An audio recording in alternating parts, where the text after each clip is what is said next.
Yeah, I don't, today we're gonna be looking at a bunch of movies, so hopefully the background noise of the air conditioner won't matter, because there, sometimes I just won't be talking. But, in this particular week, we're gonna be doing a whole hodgepodge of things hopping from A to B. And I'm gonna start first with a real film that starts in New York City in 1957. And it's fun, when you try to date some of these things. Kodak puts a date code on the edge of the film, and you can start. The little chart is it a plus and a square and a triangle, two squares, two triangles. But of course, you run into the issue that somebody can buy a roll of film in 1961 and shoot it in 1962, but not get it developed until 1967. So trying to sort it out becomes fun. So this one was kind of easy to start with because the person that had it wrote on it 1950 New York 1957. But then you're watching it and you go, well, here's they're building the Throgs Neck Bridge, and they weren't building that in 1957. So this person evidently took some footage, put the camera aside for a couple of years, took some more footage, put the camera aside for a couple of years. So we know we're going to start in 1957, and then we can kind of estimate as we go along here. So let me get the share screen. I'm going to optimize for video, and we don't have any share this particular week. So, okay, share. So start here. Basically, these have been scanned with some preliminary color correction done, but I haven't done a lot of the final digital dirt and scratch removal or the grain reduction, things like that. So we're in Manhattan, and look at all the cars that Brock and others can try to identify. This was the New York that I really remember growing up. We lived in Brooklyn at this point in time, but my father would take us into the city to do things like the Macy's parade, stuff like that. So I can always remember how exciting it was to go in and how vibrant everything was. Look at the paint jobs on some of these cars. Aren't they great? They're all two-tone paint. Yep, now we're off to see 42nd Street. The musical pops in my mind right away. Those were the years where you had multiple color options for your cars, not like today. Yeah. My father had a pink Buick. Wow. I have no idea why he chose a pink Buick, but he did. He made a coral color, which is similar to pink. Yeah. There's the Chrysler building. Yeah. Nobody on the roads there. My dad used to call those cars Easter eggs because the outrageous color schemes would always come out in the spring. That's crazy. If we look there was a traffic light in the middle of the street. Today, boy, that was just plowed over.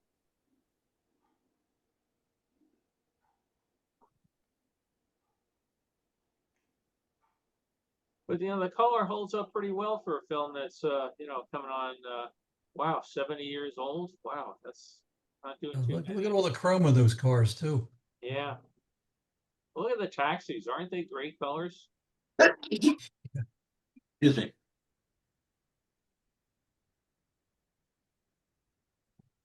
Be fun to go back and grab some Google Earth views today and see see exactly how some of these streets look.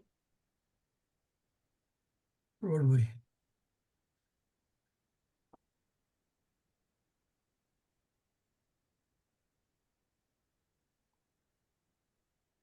So again, later in the day, the shadows are overtaking Manhattan.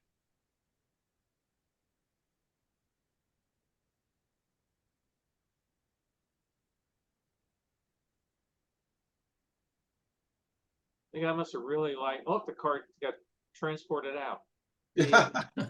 The guy must have really liked this traffic because you figure he has but you buying all this film and then processing it all. Not cheap. There's a 59 Chevy right there. Yeah, the Impala. So you're already up into 59. I don't think he was right with his 57. I saw another car I thought was also a 59 early on, so I think he kind of messed up on that. Yeah. Even the buses were two-tone colors.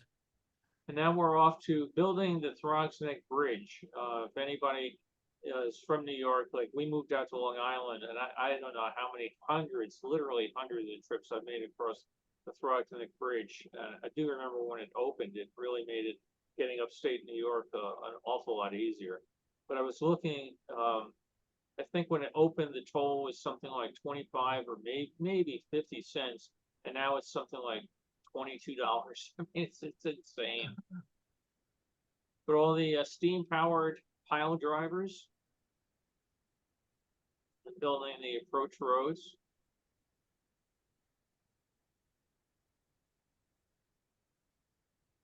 When they were building the Throgton Bridge, they ran into all sorts of issues as far as, where's the best route and everything else. And they got to the far side of it, and it was going to be right smack dab at where the New York State Maritime Academy is.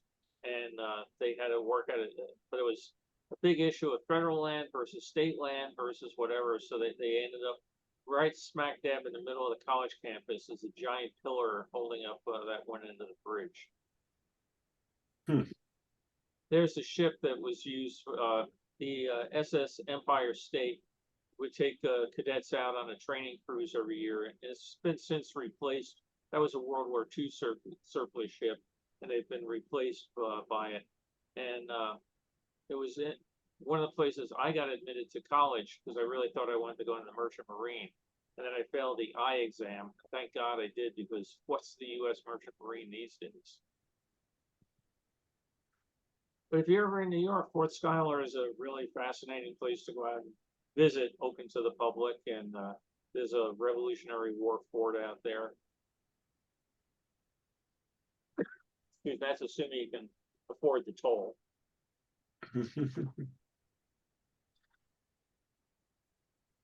Was that part of the peak traffic? Oh yeah, right there. Oh, I have to. This is Fort Totten. This is at that point in time was a Nike missile base. They had Nike missiles around New York. This is just outside of Manhattan, and there were Nike bases all up and down Long Island, all sorts of places to try to protect it. Fort Totten is still there today, but it's no longer a military base. They may have a very, very small component still on it, but again, it's a fascinating place to go out to. Got a lot of Civil War type buildings. Some of them have been restored for the Historical Society. There's the ship again up under the bridge. And that takes Yeah, Bill. Yeah. I was gonna say the high school I went to in Westchester here in LA, we had a Nike base right west of us. I mean, it was our next door neighbor was a Nike base with some. They also had some special radar towers for detecting incoming aircraft. But it was a Nike base, and then it was abandoned a few years later, and because the Nikes got outdated. Yeah. So we're at Idlewild Airport now. Yeah, there's a Nike missile base. The remnants of it down at Van Nuys Airport, where the elevator still works to bring the missiles up and down. And then up behind me, there's a place called Oat Mountain, and that's where the radar was, and they had also a missile installation up there. So now we've come from Idlewild over to LaGuardia. I love that old American Airlines plane we just saw. Yeah. Oh, this is interesting. I looked at this and I first thought, oh my goodness, what is this doing here? Is it the World's Fair? No, this is the Mayflower. This was a recreation. I think this is 1963 now, that they recreated the Mayflower and sailed it all the way over just like they did originally, and then took it on a tour of up and down the eastern United States. And I think they took it through the waterways and took it into the Great Lakes as well. But this was kind of fun to read. Again, you find these little bits and pieces, and then you start, reading old newspaper articles about it and stuff.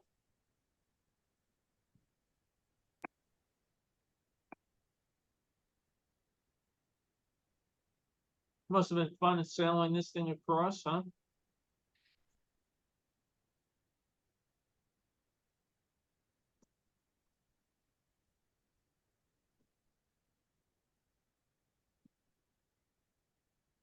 Everybody was so much older then. It's hard to believe. They were probably only 20, 25 years old. Yeah.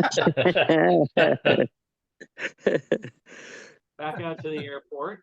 She hit you with her purse. What is that plane? I trying to recognize it. I think it's a DC 6 or 8. No, DC 7 was the first jet, wasn't it? I think. Yeah, DC-6, I think. Yeah, I think it's a DC 6.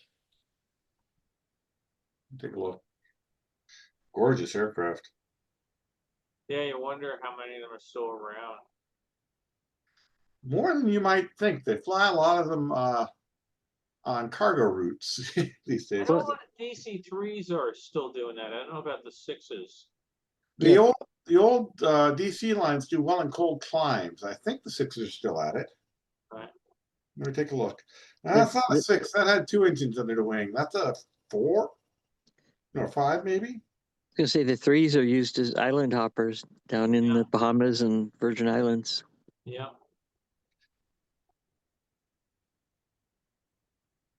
Yeah, boy, it doesn't look like anything. Funny I story. know it's not a 3. That's a Goonie bird. We were flying from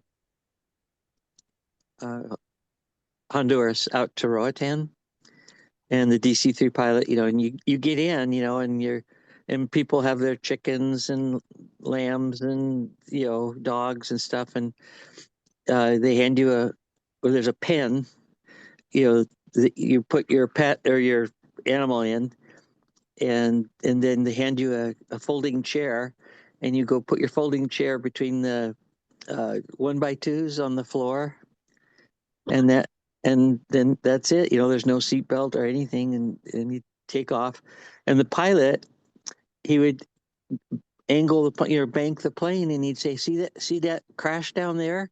That's one of mine. And he'd go to the next island down, bank again, and say, see that crash down there? That's one of mine. Oh, great. He showed us 3 crashes on his way out to Roatan. You say that's one of his. You mean he crashed him? He's Yeah, he still crashed alive? them. Oh yeah, he said it's the And he lived safest through plane it. in the air. The DC-3 that he walked away from. Yeah, more than those 3. He walked away from probably 6, I think he said.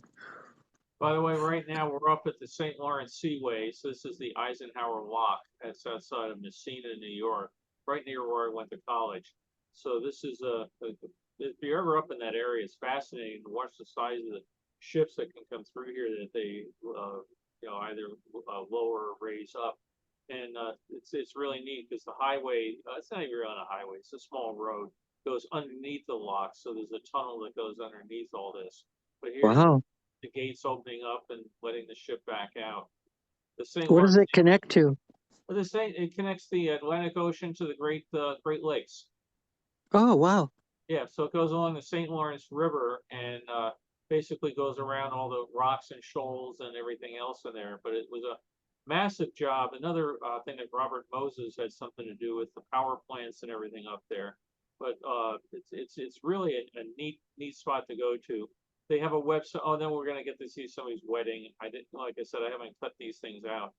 It's Cinderella. Yeah. And what car is that? Looks like a Chevy, doesn't it? It's a $40. GM car. I think it was an Oldsmobile. The Was one it? in front was a 60-something Chevy Impala. I could tell because that was my first car. Oh, I was looking at my phone. I didn't get a good quick look at it. Pay attention. Jeez, I'm Brock. sorry. It's- I'm looking up the old aircraft because it was not a DC. It looks 6, like it might have been DC. a Corvair. Yeah, I was saying it's a DC-6 was a 4-engine aircraft. Okay. Yeah, That exactly. was the big one just before they came out with the jets. What I've been able to find looks like probably a Corvair, but I'm not very familiar with Corvairs. No, you guys got to pay attention because, as you know, there will be a test. Yeah. Well, I was thinking our friends Dave and Carmel must have just gone through those locks because remember Yeah. they went. Yeah. Yeah. Yep, that's how they would get out there. Right, exactly how they would do it. How do they get in a car with those? How do they get in a car with those big wide dresses? Carefully. Now, some expert will probably tell us what church that is and what corner they're standing on. But like I said, when I edit this, these people unfortunately will go to the digital bin in the sky. But we're gonna go upstate New York for a little bit after these guys are done. Big group. Okay, everybody out of the way, out of the way. You too, I know you. Look at that size of that camera, the flash bulbs they had to use back then. Remember those things? Yeah. Absolutely. Yeah. Like that big poof. Blind you. You know, I still have some unused ones in You a know, box. I found a box of flash bulbs and I thought, oh, somebody will want these. Put them on eBay. So far, nobody wants them. Really? Yeah, I thought somebody would too. Huh. yeah. So now we're driving upstate. We get some nice full foliage colors. Yep, pretty. Bill, what year did you say that footage at the airport was taken? Well, I'm gonna have to go back and look at it again, but this whole thing started, the film with the box was labeled 1957, so somewhere after that. As I said, the trouble is the date code on it tells you that it was in that year, but then when was it actually shot, I don't know. Yeah, well, we know at least 59 around that time, Right. somewhere in the late 50s, early 60s. Look at the hood ornament there, huh? Oh, wow. Yeah. Yeah. Great for impaling people. That's why they disappeared. Yep. Now we're on our way in between the Poughkeepsie area and going up to state. This is an area called Storytown.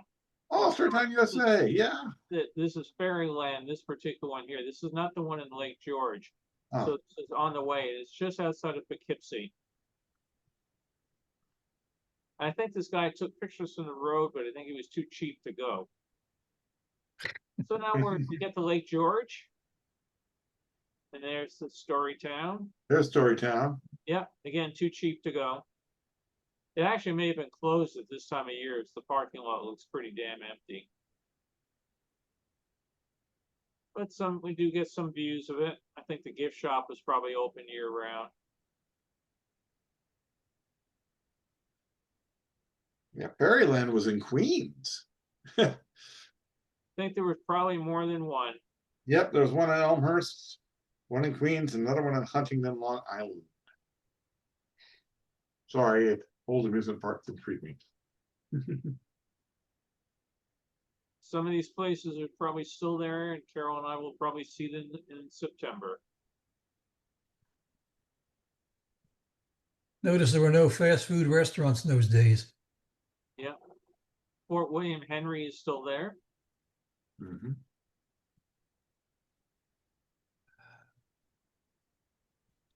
I think this is when they were rebuilding it. Huge hotel right where this is taken.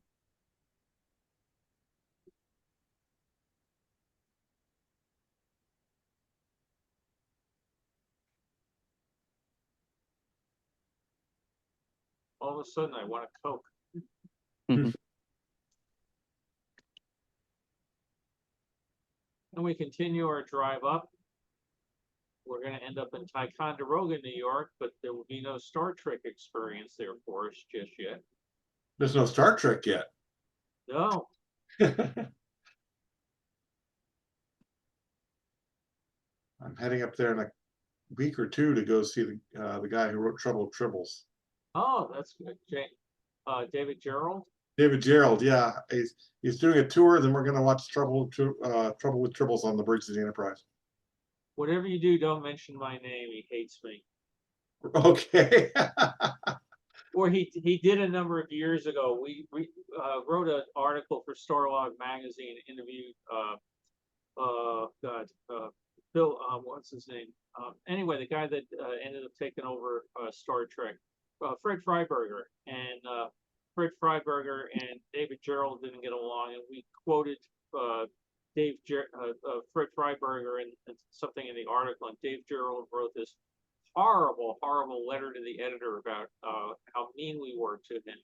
And I was yeah, standing in line waiting to go to a movie, and it's the latest issue of the magazine. Now looking at it and go, oh man, this guy hates my guts. So so there we are. We end up in Fort Ticonderoga. Yep, I was just there a couple weeks ago. Oh, it's a great spot. I always enjoy it up there. Mm-hmm. So now we're gonna go and visit the 1964 World's Fair. And I think this is in the 65 season, but we'll find out. So we start off over with Avis. There's the edge of Lowenbrow there. I was gonna say, Bill, with those cars, it's much earlier than 1964 or 65.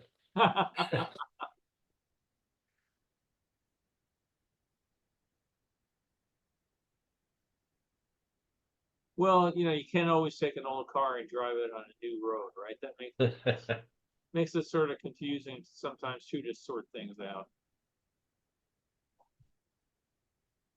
I was expecting to hear Jack Benny and Rochester's voices there. Oh,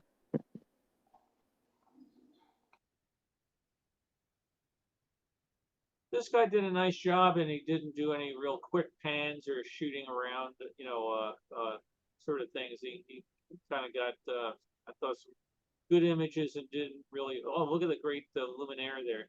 He didn't kind of go crazy with the zoom. He loved his lawn, bro. What's that?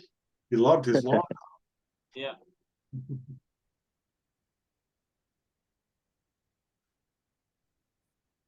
So do you have to do much color restoration on this? What's that? You have to do much color restoration? The colors are nice. Yeah, they came out pretty good. This is 1965. You can tell by the color of the Chrysler Rocket and the Chrysler Pavilion roof.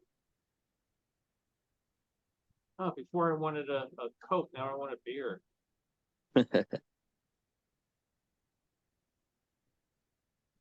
After the fair, somebody ended up buying the Lowenbrow horses and kind of a unique souvenir. So here's some kids singing his heart out. Thank you, Johnny. You can go back with everybody else now. Yeah, haven't Kids we are seen singing this such- film before? I think we have. Because I No. remember this might have been one of the days where we couldn't watch them. We started and it was jumping around so badly because you were having the internet problems. Because I No, remember that kid bowing and everything. there was probably another kid doing the same thing because I literally just scanned this thing this past week.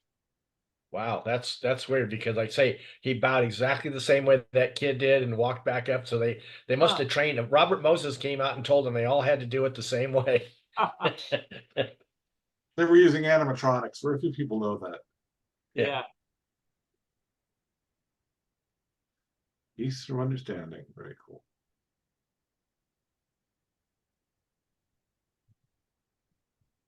What did that really mean? Understanding what? Peace for understanding. Understand what the difference between you and me, or just Yeah, understanding how this is things work. this guy got a lot of the same footage because that was that reptiles of the world thing that we were trying to figure out what that was. yeah. Well, unless I scanned it twice and didn't remember it, I'll have to go back and see if another film pops out at me. Yeah. Sometimes things are chaotic here at Cotterville.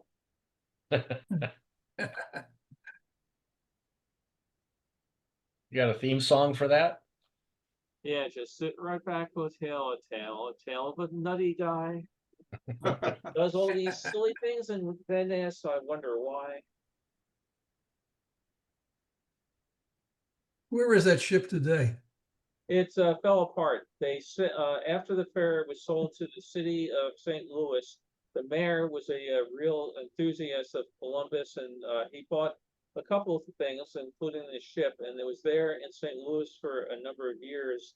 And then, unfortunately, it was damaged in a storm, sunk. They raised it back up, and then it basically, over the years, deteriorated. It was finally sold off. They also bought the Spain Pavilion and moved it there to be a convention center, and is now the basis of a hotel. So he definitely went on a shopping spree after the fair ended How did they get that ship from New York to St. Louis? on a barge. On a barge. Yeah, the same way they got it to New York was built the shipyard brought over on a barge. I do have pictures of it sitting on giant tractor trailer trucks that they trucked it in from the water into the fair site. But when the fair ended, they basically put it back on the trucks, took it over. Oh, we're inside the Chrysler engine now. Oh, but cool. You don't see this very often. yeah, Very nice. so they then barged it, around Florida up to Mississippi and got it up there. Yeah, it's kind of neat. All the giant pistons and the gears and everything going around. This was very dark, so I'm glad I was able to get it looking as it does now. And then outside the Chrysler turbine car, you could go and win a test ride in one of these if you were lucky, or if you a kid would also get a toy one to take home. Chrysler had built about 100 of these. They brought them into the country, and you could sign up to be a test driver, and you got it for 2 weeks, and you had to write a report where you went and how it worked. They had a very distinctive whine to it. People commented about their dad, for 2 weeks was the hero. I thought that was great. What the heck? Nice tonsils. Yeah. Bill Cotter's demo review. Oh yeah, God. No, my teeth are a little better than that. But yeah, after the test program, they had to take all the cars. The bodies were built by Carmen Ghia, and they had to crush them to destroy them, or Chrysler had to pay import duty taxes on it. So I think there's only about 2 or 3 Chrysler cars left. One's in the Peterson Museum out here in LA. Jay Leno has a second one, and I'm not sure where the 3rd or 4th ones might be. But that's all that's left out of 100. There's a third one at the Chrysler Museum in Michigan. Yeah, I thought it might be the case. Thanks.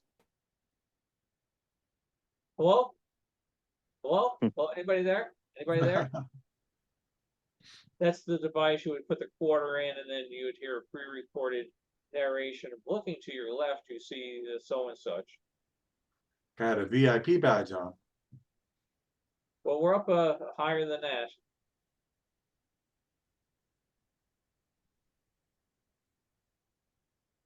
But it looks like a nice day for the fair. Still hard to believe they destroyed all these buildings.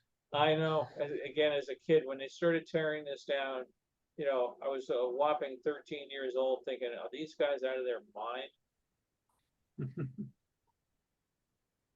That's why waiting for the elevator. You can see how windy it was up there. Swede down below.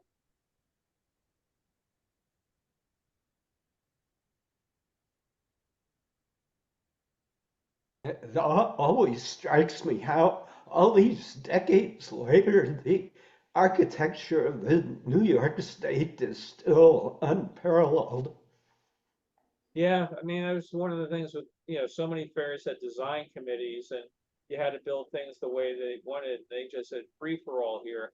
And the art critics hated that. And I just thought that's what made it so much fun. I mean, every building was so different. Where do you get to see buildings that are shaped like giant tires, or the surface of the moon, or, things like that? Between the 2 levels up top.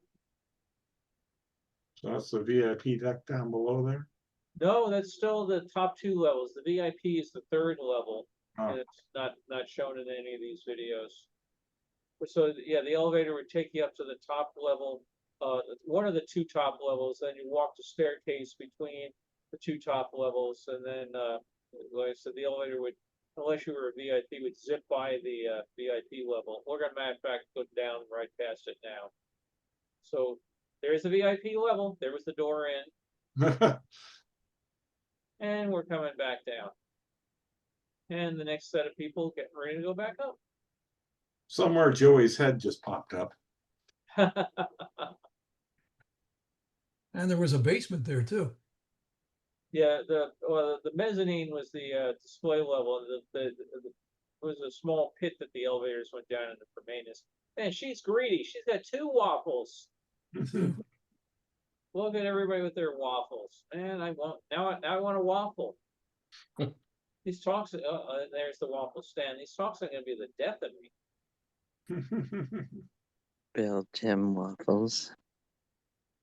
Now I want a Did you eat one of blue. those did you eat a waffle while you were there? Did you actually have a waffle? Oh yeah, absolutely. They were definitely a Messy. big hit.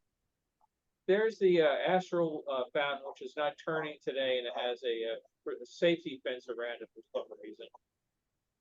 I think our That little mail is girl, getting here. that little girl's a senior citizen by now. All Oh, right. yeah. Oh God, yeah.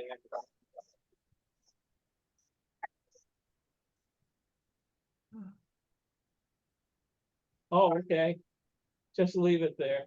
My daughter spotted a deal on Christmas trees, artificial Christmas trees, and it just got delivered. So I know I have to go find a spot for that for the next couple of months.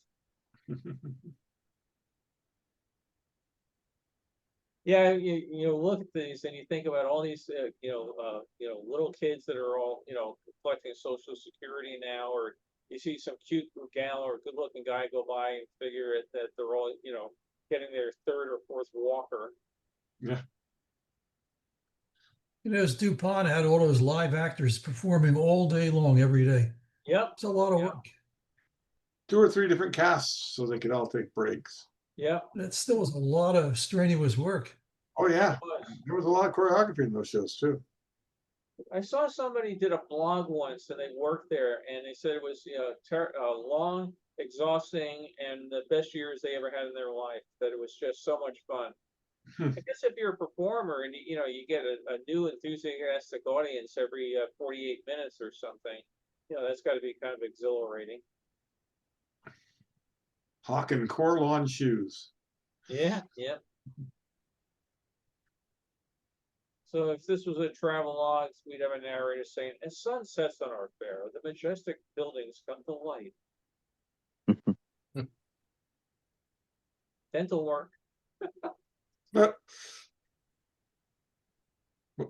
Who's the guy? Who is that woman? Who is that woman? I think the guy's wife, the Johnson Wax. Johnson.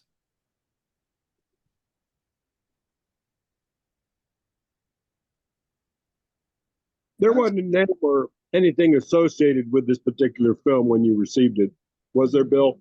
Was it what? A name or who Oh, owned the No, film? no. Sometimes you end up with things that come in a box. The little 3-inch reels often have the box of who got it delivered and the address that it was mailed back to. A lot of times when they're longer reels like this, everything's been spliced together, and you just end up with a sometimes just a reel, sometimes a reel and a can, but and then sometimes there's something written on the can, like Vacation with the Joneses, 1962 or something. And other times it's just this. Then if you try to ask the seller sometimes, because I do try to ask about background information, a lot of it was, oh, I just found it at a yard sale. I have no idea who these people were. Yeah. It's too bad. Only is. because we're talking about the little girl who's now our age, senior citizen. I mean, I was 8 when I went to the fair, and that was 60 years ago. Well, So, a little girl's got to be, and it's, it's just wondering if she ever knew I think she knew she was in the film. Dad obviously was taking a movie picture, but it's just sometimes sad to think that, unless she's dead or something, she doesn't have this memory. No, you're really right. A number of years ago, I ended up with a whole bunch of films that came from Valley Stream, New York, a town on Long Island. And it was a sort of unusual name. And every single year, the kids would be sitting on the stairs at Christmas time. Dad would film them with those incredibly bright lights. They'd come down, open up their Christmas presents. And then there were other things. I got them for the footage of them going to the World's Fair. So I tracked the guy down. Again, he had sort of unusual name, and he was in Washington, D.C. And I sent him a letter and said, "Hey, I ended up with your home movies. Don't know how they ended up ending up on eBay, but I'd be glad to get it back to you if you want." And I said, all I asked for is the postage. And the guy wrote back and said, "I have no interest in it, but maybe my brother does out in Alaska." So I wrote to the brother in Alaska, and he said, "Yeah, I guess I'd like to get him back." So I put him in a box, mailed him to him. Here back to DuPont now. Said, it was $14 in postage. Never heard from him. No thank you, no nothing. And then about 6 months ago, I ended up with a whole bunch of movies of, that they were labeled, I forget the name, something like Jeffrey Stanton, birthday, day he was born, and there was a date, so I was able to go on to Ancestry and find the guy's name, and oh yeah, he did live in that part of the right state and everything. So I tracked him down, which wasn't easy. Sent letters to his email, sent him a U.S. postal letter. Again, would you like your films back? Never answered. So who knows what goes on with people. I know if somebody came to me and said, "Hey, I've got some movies of your family from 1957 or something. Would you like them back?" I'd be jumping up and down.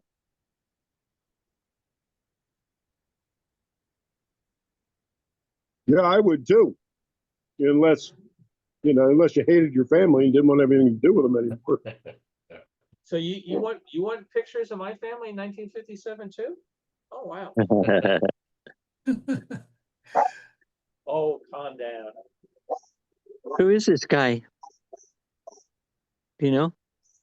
On these things here, these are just examples of, they would take the chemicals, they would swirl it, all of a sudden it would turn instantly from clear to black. They made synthetic nylon here to show you how it was done. The big thing is Zeppelin was to show how it could be stain repellent. You could pour vegetable juices across it, and it wouldn't affect it. I just remember when I did that presentation, they had different scientists like Dr. Boom, is he from Cal, I think. Well, as long as you're not doing Dr. Moreau. Yeah.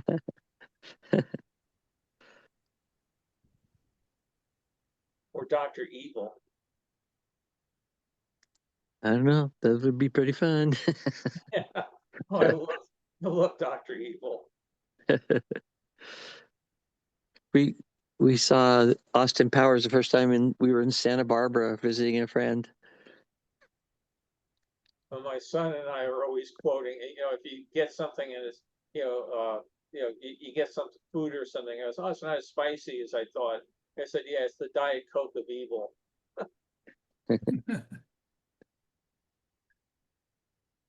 Or we told him we were taking Charlene to the zoo up in Seattle. He goes, is it an evil petting zoo? There's stupid lines that you remember. One of my favorite things from all the Austin Power films is the guy who gets run over by the steamroller. Yeah, he's there and the steamroller is coming at him at 1 mile an hour and he's just standing Yeah. there. No, Yeah. doesn't get out of the way.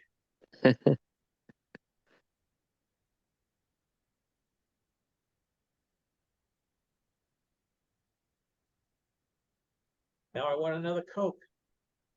Or you hear bells. Yeah, That's like our 60s Batman, where everything was labeled. yeah. Back repellent, bat knife, bat this, bat that. Yeah. Funny. They really hit a gold mine with that, all that silliness, though, didn't they? Yep. Oh, now I want to go to Disneyland.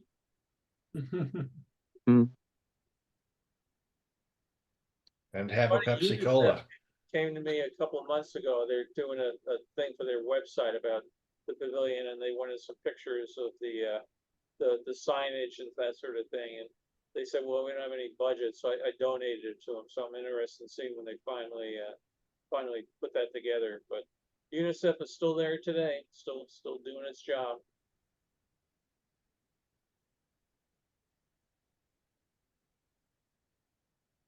Goofy's taking it kind of easy, huh?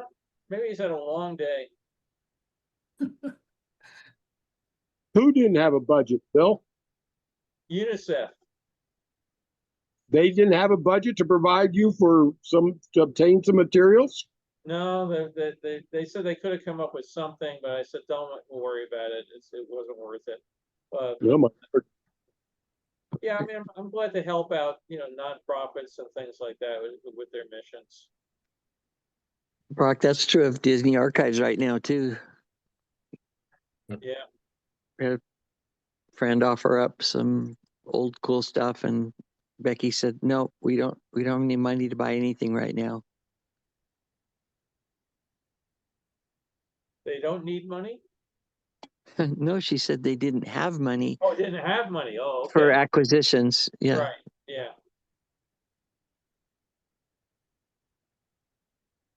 Good part about this film is we don't have to hear that song over and over again. Oh, I love that song. Go ahead, said Tom, sing it for him, put it in his brain, lodge it in there. Apparently, Richard Sherman wrote one more verse for it that was never used, and they're putting it in Yeah. Disneyland too soon. The lost last verse.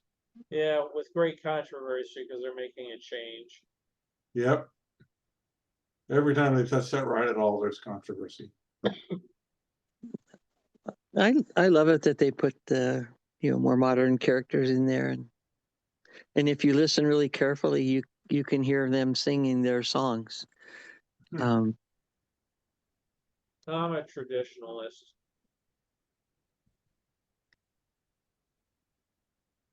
You are. All these new fashion kids and their wild ideas. Yep. Get off my lawn. That's true. When they got rid of If You Had Wings, Yeah. that attraction was just never the same anymore. Just never the same. No, Now it's Buzz Lightyear. It's definitely not the same.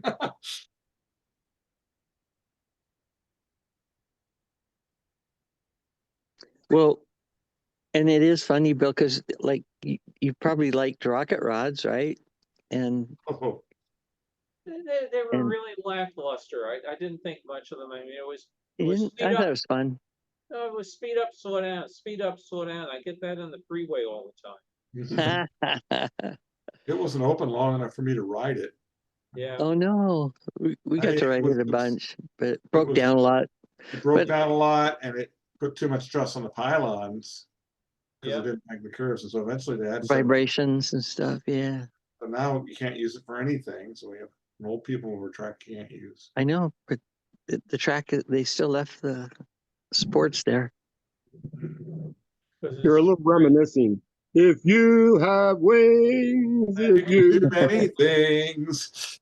you could do all these things. If you had wings, had wings, had wings. Mhm. And the Oh, sound look. of projectors running in the background.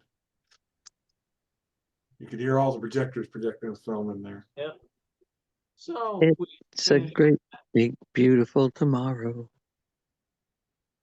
and as long as we're at the World's Fair, we'll stay at the World's Fair. We're outside the Protestant Orthodox Pavilion. To the fountain. And again, this guy's probably using a motorized scooter to get around the market now. At best. Yeah, he would be about 80 years old. Yeah.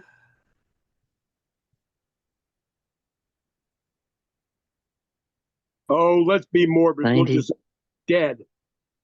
Oh Yep. no. No, this Dead, is dead. just watch what's coming up here. They get the one guy filming, and then the other guy is going to be there. He is. He's winding up his camera. This is. I was mentioning it to my son at dinner last night. All these things. There's spring wound, wind motors. No electronics whatsoever in some of these cameras. No electric eyes or anything. Just the light comes in, hits the film, exposes it. And such a simple technology, but look, 70 years later, we're able to enjoy it. In one way, it was kind of sophisticated because you wound it up and then it played at a constant speed. Yeah. There's the astral fountain going around, looking very majestic. As I said, one of my friends has one of the stars, and it's about 5 feet across or so. Must not have been a windy day that day. What's that? I said it must not have been a windy day that day. No. Well, it might have been because they got the water kind of died down. True. dialed down. Not self-conscious at all. No. Some native costumes. You don't know if there was oh, there goes a hat with a feather. We're going to Yep. see him again go by. But, people there for their native day and have their time to stand in the New York State Pavilion and sing. Great, great stuff. This can't be real. Where are the nuns? There was a There are- picture there of are one none. that thought might have been a novice nun before. No nuns. No nun day. These were sneaky nuns. They were undercover. Or invisible. There's one. You'd never know she was a nun, would you? They They put the disguise bag themselves by down. sticking a feather in their habits. Yeah. Look at all the How much suits, all nice, the isn't people it? with ties. See how much nicer people dressed also? Yeah. Yeah. No blue jeans anywhere. No.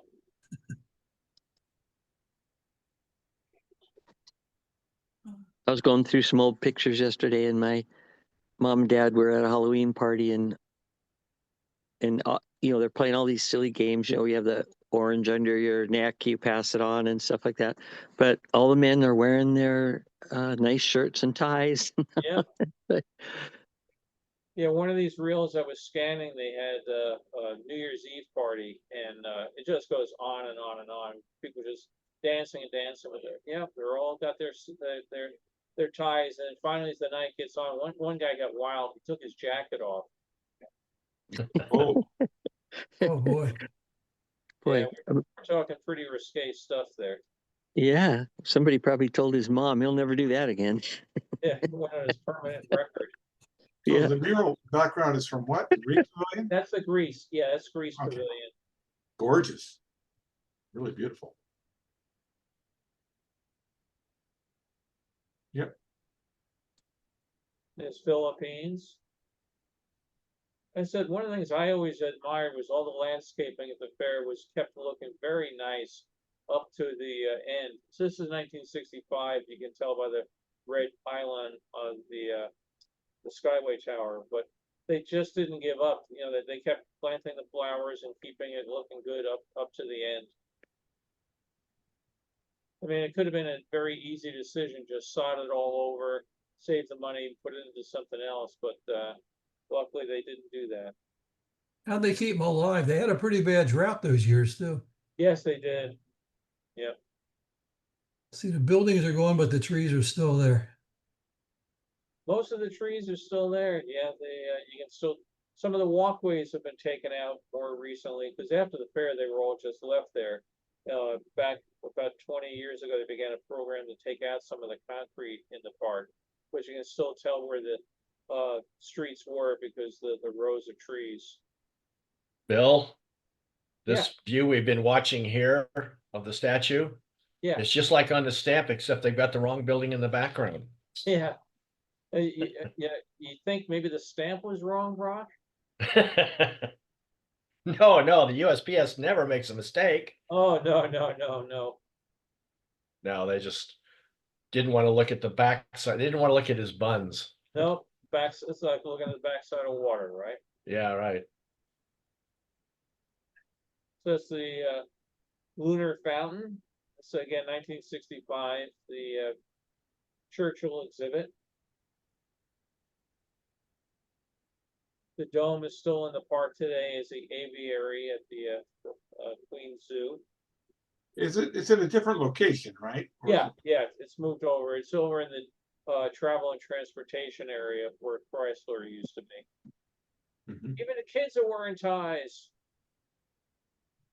Skinny ties. Yeah.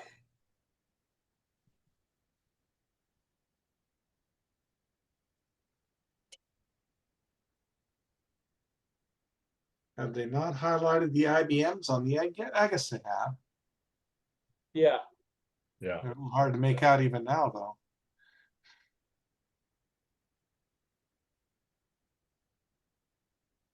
You can see some of the IBMs look just a little different than the others Mm-hmm. with the light up at night.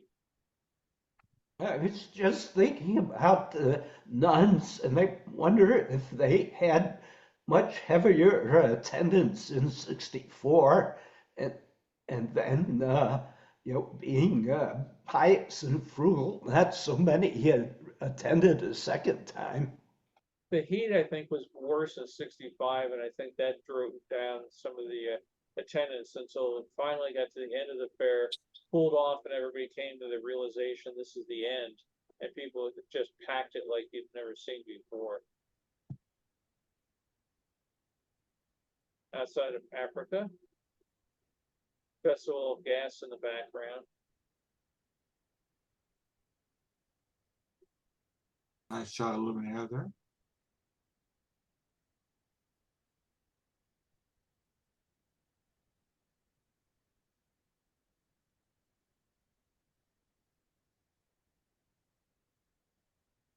I guess it was unusual to take a film with sound in those years.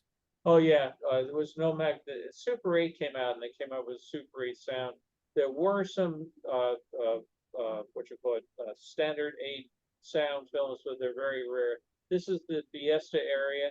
You can see the kids going through those things there. When they first opened, the fence was all the way around it, and they charged an admission to come in, and you were free to go in if you could fit through those child-sized holes in the fence. But when you got in, there was only stuff in there to buy food and that. And then they realized nobody's paying the money to come in, so nobody's buying food. So they took down most of the fence so you could get in and buy the food. But that was the whole gimmick at the beginning, was if you could fit through this. Matter of fact, my buddy and I was 13. I bent over like doing the limbo to try to get through the thing. And the person taking the, selling tickets yelled at me to get out of there. It was for little kids. But even back then, if there was a way to do it, you find a way to hack the system. Now we're at the Walters Wax Museum. I want another Coke. Actually, I haven't had a Coke in about 25 years, so I don't know what it even tastes like anymore. But now we're Looks like over a in Vegas Hawaii, sugar. so we're all at the lake amusement area.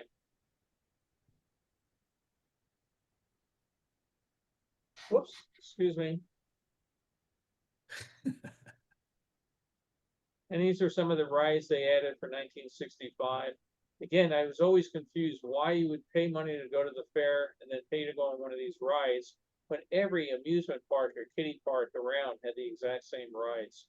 Go see the fair. And they still have them today. Even today, they have those same rides. Yeah, but go to the fair and see stuff you can't see someplace else. You know, I mean, your Right. kiddie parks don't have dinosaurs. Go see that. Next week on Tuesday, I'm doing another talk on the part 2 of this the 33 Chicago World's Fair, and I'm going to have another thing about one of the strangest exhibits ever at the Jansen Beach, where you paid money to go to the World's Fair so you could swim at the beach, when 30 feet away on the other side of the fence you could swim in the exact same lake for free. Again, what were they thinking? All the Chryslers. Hey, I'll bet these are all 65 Chryslers. Did I get it right? Yep. And those are Simcas. If I missed you talking about it earlier, how did your Tuesday event go? It seemed to go well. I had a lot more people there than I expected, and they give you ratings and or how well you did. And I was joking. They give you a 2-hour window, and you try to figure out how close you're going to come to 2 hours. So I was an hour and 46 minutes, and I said, I know somebody's going to complain it was too long, and somebody did. So you can't make people happy sometimes. Well, maybe they won't be back next Tuesday. And if they are back next Tuesday, you can let them have it. Yeah, it's anonymous. You don't know, but if they already bought a ticket for part 2, I don't care if they come back next week or not. I'll get paid anyway. No, it's interesting when you first get the things. I always try to do my best on these things, and you don't want to let anybody down. But you get a thing like you didn't explain what a World's Fair is. That one kind of surprised me. And then, like I said, you get absolutely dueling opinions. This was way too long. Oh, this was way too short. And then somebody else, Papa Bear. Oh, this was just right. Well, I can see the too short, for only a 2-hour window. did they allow you a few minutes for question and answers or Yeah, not really? that's what I did. I did an hour and 46 minutes of chatting, and then I did, Q&A, and there were some good questions, and that's one of the things too. I like these talks we do like right now because we can talk interactively. On the ones I do on Tuesday, you don't see the audience, you can't judge the reaction. Are they dozing off? Do you speed up? Do you take longer? But sometimes you say, okay, any questions? And you go, oh no, no questions. Then you look at the comments. That was one of the best talks ever. Then, like I said, last week there were a whole bunch of talks. Where did this? Oh, we're over at the U.S. Space Park now. So, yeah, the questions, you try to do your best to answer them. And a couple of people were asking, how about this and that? I said, well, that's a part 2, and we'll see that next week. And there are always people who put questions in the comments instead of in the question space. Yeah. So the moderator always has to say, "Can you please put that in the question so that Bill sees it there?" Yeah, that's the trouble. I won't necessarily see them, unless I go and look in the right spot. Well, I'm curious as to the complainant who said it was too long. I mean, what was he expecting for just a 2-hour window with questions? That it was too long. I mean, the subject is infinite. Yeah, So how can it be too long? Well, now I want a pretzel. Damn, this is only 15 cents. That's a pretty good deal. A pretzel, a waffle, and a Coke. Yeah, well, it could be too long, I guess, Baron. If you had somebody like, Ben Stein, this is the 33 World's Fair, opened in Chicago, So, and when I was putting together the first part of it about the newspaper clippings and everything, I'm thinking, oh, there's Emmett Kelly Jr. That was the first guy I ever got an autograph from. He was passing out autograph postcards, and I had no idea who he was, but I figured he must be famous. He's on the postcards, and I still have my Emmett Kelly postcard I got at the fair. Was that really him or a lookalike? Oh, no, it was him. Yeah, he was hired by Kodak, and he came out and is during '64. Oh, this guy got a real kick out of this clown. I've never seen this guy in any other things. I don't know if this guy worked at the Belgian Village or just showed up one day. You need to wind that back about 30 seconds so we can get a look at that pretty girl again. Oh, yeah. But hey, look at me. Isn't show business great? The outside of the Belgian Village where you could buy waffles, of course. And you can see the crowds are starting to build up now. Look at all the hats with all the feathers.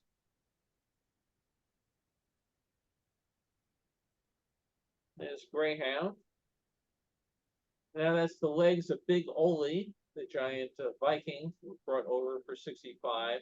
And he is still in Minnesota today, and you can go visit him. He's in a town and he got hit by a truck.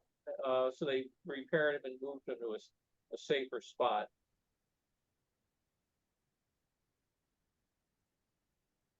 Not the fastest monorail I've ever seen. It could go a little quicker, but again, it was a sightseeing thing. So Yeah. if they went too quick, people would complain I didn't get my money's worth. So.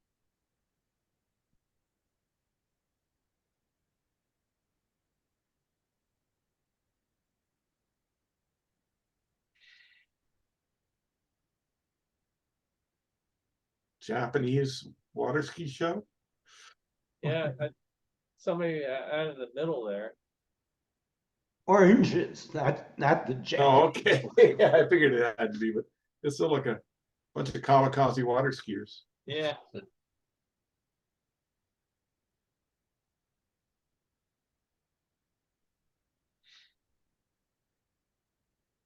As I mentioned in an earlier one, I never very good at water skiing, and I certainly couldn't do a jump, and I certainly couldn't go around with somebody hanging on my shoulders. But this would be me.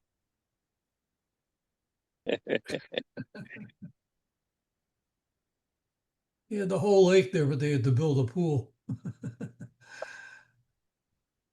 I guess you don't ice skate either, huh, Bill? I did back then, back when, those days, Long Island, the local lake in my town would freeze over. And, it was a big thing to go down, go ice skating. I haven't been ice skating since college, I guess, so, not since '73. We don't get a lot of opportunity for it out here. But we used to be able to go ice skating on the rink, that the hockey team played on. Well, the secret to it, as in the water skiing here, is that it's all in the edges. Got to learn how to use the edges of the blade or the edges of the plank. And once you learn to use the edges, then you can skate like crazy. But most people get out there and they skate and they wobble around because they don't understand the edges. And rental skates are terribly dull, which doesn't help. There's got to be some sharpness to those edges in order for them to dig into the ice. Anyhow, off note. Well, if anything freezes over tonight, I'll go give it a try. So we're Not gonna go likely. to Disneyland now. First, we're gonna drive around our freeways. Those people on the left, by the way, they're expected to get out of that traffic about 4:30 this afternoon. No, he doesn't want to. Yeah. Oh, now he's coming. Hey, Tom, you're not muted. Oh, sorry. Doggy time. No problem. So we're driving around, obviously, the LA freeway system, and we're gonna take a quick thing. The Lowry's Prime Rib was a restaurant that they had two locations. They had Lowry's California Center, where they made the spices and stuff like that, and then that one downtown where you could go for a prime rib dinner. So off we go to Disneyland. Yeah. That fountain right there in the middle of Main Street, when the park first opened, it was just a pipe coming up with a spigot on it. They ended up later putting a fountain enclosure around it. Main Street windows. So Fantasia was probably in reissue at this point in time. When I go to Disneyland now, I sure miss the Pendleton shop, the green building in the back. They had some really high quality material. Boy, those yellow shirts were scary. Yep. There's one of the tour guides. I love those old costumes. These guys, by the way, in the yellow shirts, looked like they were auditioning for a hot dog on a stick. They had to move the bird there off the walkway. He was trying to get everybody to come in and see the tiki bird. And so many people jammed up to see him talk that they had to take that out. Yep. Those two boys probably gave this film away, so they didn't have to remember how dopey their parents dressed them. For me, I'd burn it. And then they think all these years later, a bunch of strangers are watching them. Yeah. And all the Jungle Cruise jokes keep coming back. Don't worry, ladies, they have their trunks on. Were those jokes ad-libbed or you had a script? They had a script, but everybody started ad-libbing over time. And I mentioned a story one time. We went on the Jungle Cruise in Disney World, and they realized from my ID card I was a supervisor. So they told the guy in the boat, he got a supervisor in the boat, and he's trying to remember the script. And I just leaned over and said, I'm on my day off, just have fun, enjoy yourself. And you could just see the sigh of relief that, oh my God, I'm not going to get fired. Yes, back in the days when they had tickets, if you had a supervisor's ID card, you could just show that, get on the ride, and not have to, give them a ticket. The Swiss Family Robinson Treehouse. Remember those days, Brock? Yeah. Mention, Paul Frees does the record. If you guys are interested, that it has the tiki room on the front, and then the backside of the record is Paul Frees going through the Jungle Cruise tour. And I haven't listened to that in years. Wow. Yeah, it's really funny. It's really, really funny. They converted the Swiss Family Robinson eventually to Tarzan, and that's been converted again, hasn't it? To something else? Or is it still Tarzan? No, they've gone back. They've taken Tarzan out, and they've gone back. By the way, we're inside the Diamond Horseshoe, the Golden Horseshoe review now.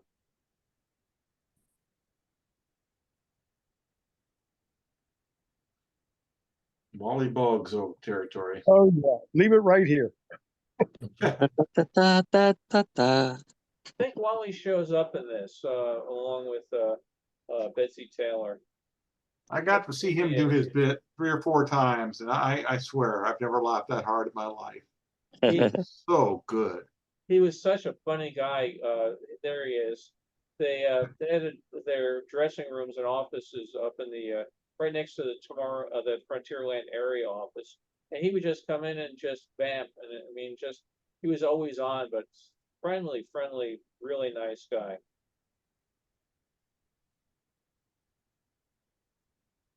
And that bit he did with spitting out his teeth to me was just I don't know how the hell he did it. Yeah, that's why I remember more than anything else. I'm spitting teeth out There he to God goes. over and over again. There they go. Yeah, Betty Taylor. yeah. But he would just go on and on and on, and you think he's done. I was very glad that this came out as well as it did, because being inside, oh, there he is again. Being inside with the lighting and everything, that was tough to get. As I recall, Walt was saying about the Showgirls, he said, we're gonna have a little something for the dads as well. Yeah. But they would all go back and get to the break area, take off the wigs, and it was so strange to see, with the regular hair or a skull cap on.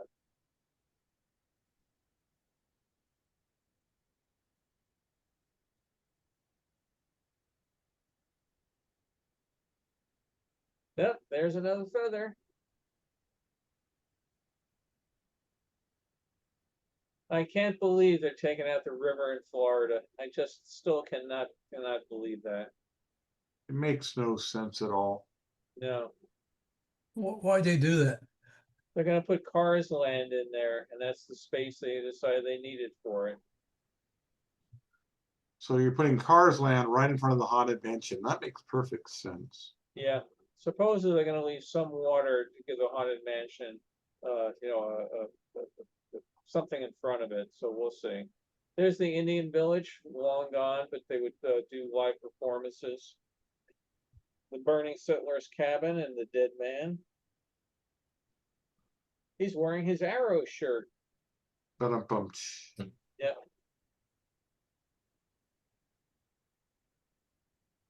Hi. Oh,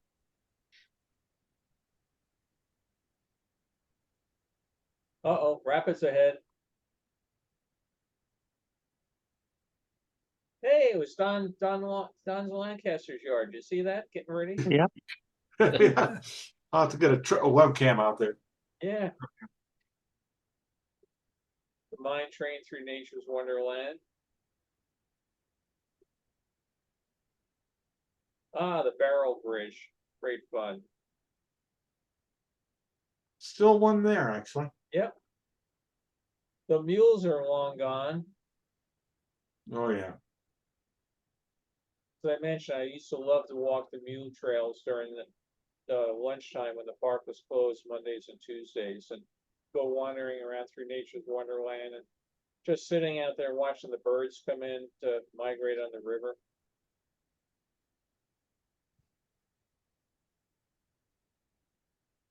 So obviously, this is where bear country is today.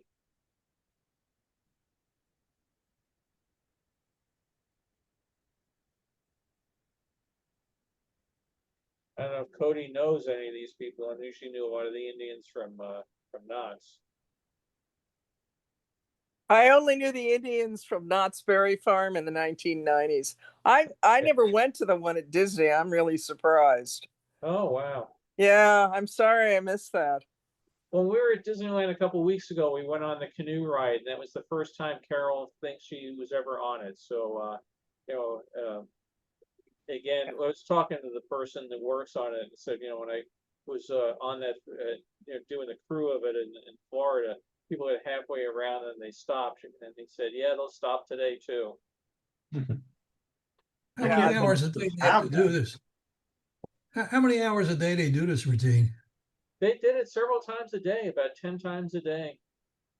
Say it's a half an hour on and a half an hour off, or at least that's what it was at Knott's Berry Farm. Yeah, That's quite a workout. it is real. I mean, look at that. Oh God, I haven't been able to do that since forever.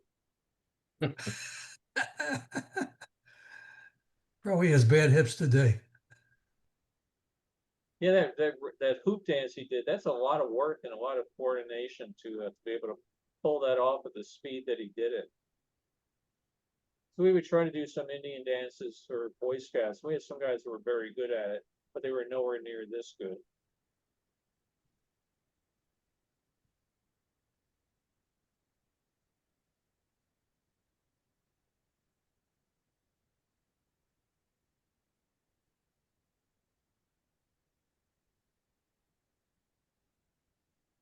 I have a friend that used to work the mule train ride, and we had him come and do a presentation at our Salt Lake Disney Club, and he had a lot of funny stories. Oh, I bet. This was nice. They got all the kids from the audience up and they got to go and dance with them and be part of the show. So, talk about an interactive experience that I'm sure a lot of these kids really remembered and got a kick out of. They did that out at Knott's too. You could get up there and play rattles and be with the Native Americans. Yeah. The swans are long gone. They used to have a licensee that would come in and bring in swans and rotate them from time to time. And they took them out with the thing, oh, it's not safe for them with the fireworks. Well, it was safe for them with the fireworks for 50 years. They just didn't want to spend the money on it anymore. No, it was hard to keep them healthy because people would throw junk at them. Yeah, and the stupid swans would eat it. Yeah, they would throw coins in it. So I got to the point where, why do we have these things? So they just took them away. Yeah. Off we go to Neverland. Any of you ladies have a hat like that? I'll have to get a tuna Irish sandwich. restaurant. Now I want a tuna fish sandwich. So you're up to a Coke, a tuna fish sandwich, a waffle, and something else. Yeah. Look at the outfits that the guys wore in the trains back then. They were really wild. There was a beer in there. Yep. Just to interject this real quick, when you mentioned the Golden Horseshoe review, I knew that a couple years back that there was a hour-long video of the show that I guess was on Wonderful World of Color back in the 60s that was posted on YouTube. And it was so good that I downloaded and archived it. And when you mentioned it, I said to myself, I know I've got it somewhere. So I just spent 5 minutes looking for it. And indeed, I still have it. It's titled Walt Disney's Wonderful World of Color, the Golden Horseshoe Review. Mm-hmm. If you want to go on YouTube and look for it. But it just kind of made me think about it. Because it was the entire show devoted to the Horseshoe Review. Yeah, fortunately, they didn't do a lot of the horseshoe itself. That was the one with Annette, and it's a great show. She comes out and she does a whole number. And they had Gene Shelton from Zorro, and he comes out and does a number. But they did an awful lot of stuff that you would never see. So if you saw that show on TV and you went to Disneyland, you go, well, where is the rest of it? But it is a good show. Mm-hmm. Yeah, you mean the inside or the deluxe Disney things that they had in the little metal tins? I can't remember what they were called. One was called Disneyland, and it had that show on it on DVD. Yeah. So I have it on DVD. You're the Disney Treasures. Disney Treasures, yeah. Yeah. I have the Disneyland Disney Treasures. I think that's the one where Annette sings Mr. Piano Man. Yeah. You're saying that it's abridged? The one that was on television is an abridged version of the actual show itself? No, the one on television had many more scenes added to it than were in the actual show itself. Oh, really? Yeah. Mm-hmm. I thought this came out nice for being underwater footage. We're on the submarine voyage. So much better than what they have now. Oh, yeah. Yeah, Finding Nemo was a real disappointment. I went on it once and I thought, I don't need to look at this again. At least it's still there. We still have some submarines. Yeah. I would have Oh, they'll liked to always see the keep it. Atlantis one they were going to do, but never happened. And this is fun. Carol may spot Oh. herself here. There's some really nice footage here. Carol was lucky. She went on this, and I wasn't there when I went there. I really like that one too. Yeah, It Carol, didn't what last did you have long, a though. feather with a hat? I'm sorry? Did you have a feather with a hat in it? I mean, a hat with a A feather in it? feather with a hat in it. Yeah.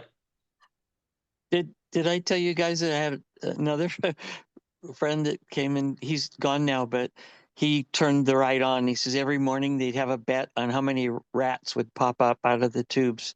God. Well, how many We're did pop up? taking the monorail ride around. Now you're passing through California Adventure. Yeah, down below you'll see California Adventure in its early stage. Yeah, John Hench, I liked it better when it was a parking lot. yeah. Very famous quote.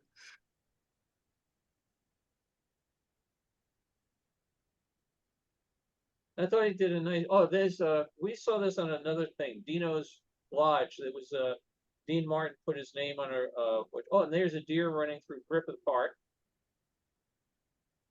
Bambi, Bambi. Yeah, man is in the forest. Yeah, man's in the park, Bambi. Now, unfortunately, what we're going to see now is gone. This is Will Rogers' house, which burned down in our. It burned down. Yeah, completely. Never got to see it. I wanted to see it. Oh, it was really a wonderful spot. It was a great house. And Yeah. they have, they may still have it. You could rent a corral and put a horse in there. And during the fires, I was watching, and there was a couple of women with horses, and they said that house is gone. She said, we went and got our horses. Oh, wow. So it was, yeah, it's kind of traumatic. Yeah, his widow donated it to the state in 1944. And Hopefully the docents got in there and took out some stuff, but they I took some don't know. stuff out. Yeah, here's the early sign for Marineland. Hmm. And now we're underwater at Marineland. Like, so they covered all sorts of stuff. I thought it was interesting. The kids had the same shirts on at Will Rogers that they did at Disneyland. Maybe they just had a lot of those shirts. If you go to Will Rogers Museum in Claremore, I think it is, Oklahoma, he's buried there as well, but they have a couple of reproductions of the rooms at the ranch you can go through. Yeah, it was such a shame that it burned down. Mm-hmm. All right, we have another one coming up here. Let me just we're gonna hop from one coast to the other. And in this one, we're at Disney World in 1971. So we're on the monorail riding over. And this, by the way, this film was very bouncy. I've done some stabilization of it, but whatever camera they shot it on was really having some issues. So you can see how much the top and bottom margins move as it attempts to stabilize it. But still, it's the first year of the park, so it's better than nothing. The old Mark I monorails. Yeah. Had to shut the doors manually. Yep. Yeah. Just walking out, clunk, clunk, clunk, clunk, clunk. Yep. Just thinking about it's a happy sound in my memory. Yeah. Exactly. When they open, you know. Mm-hmm.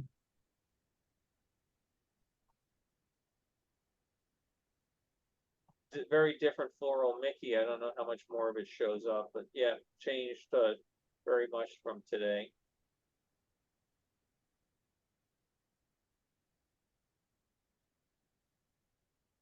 The shopping bags, they use the same design for year after year after year. The Gulf Hospitality House. I don't think there's any Gulf gas stations anymore anywhere, are there? Don't know. I think there might be a few.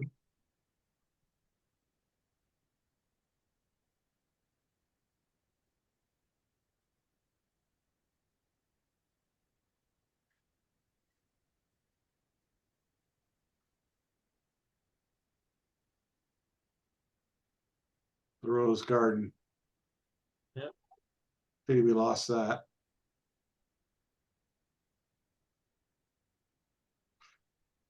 So I imagine that was still the Swan Boat loading station back in these days. Yeah, they built the stations well before they put the boats in. Mm-hmm. Some of the early topiaries.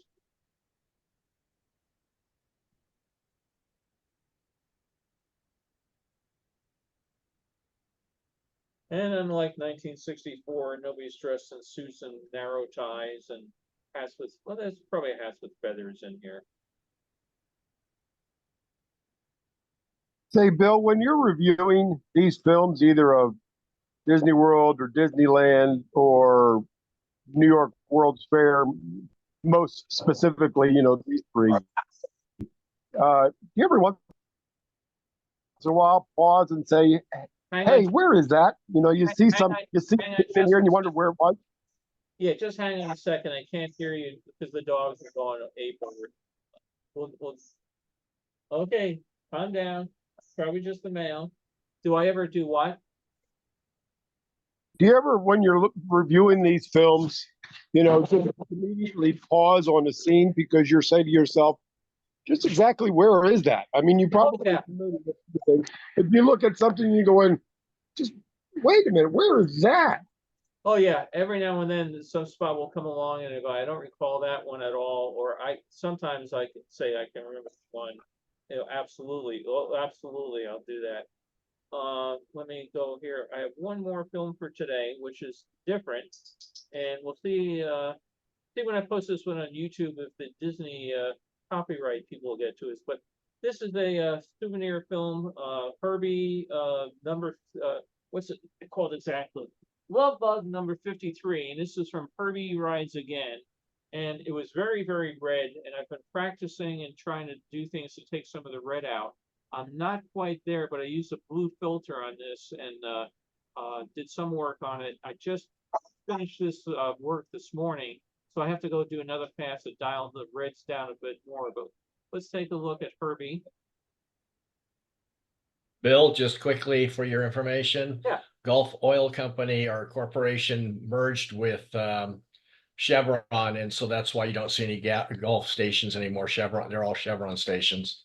Actually, Phil, some are still under the Gulf logo. I looked up. We have 2 in Burlington, but they're not very common. Oh, okay. A big difference.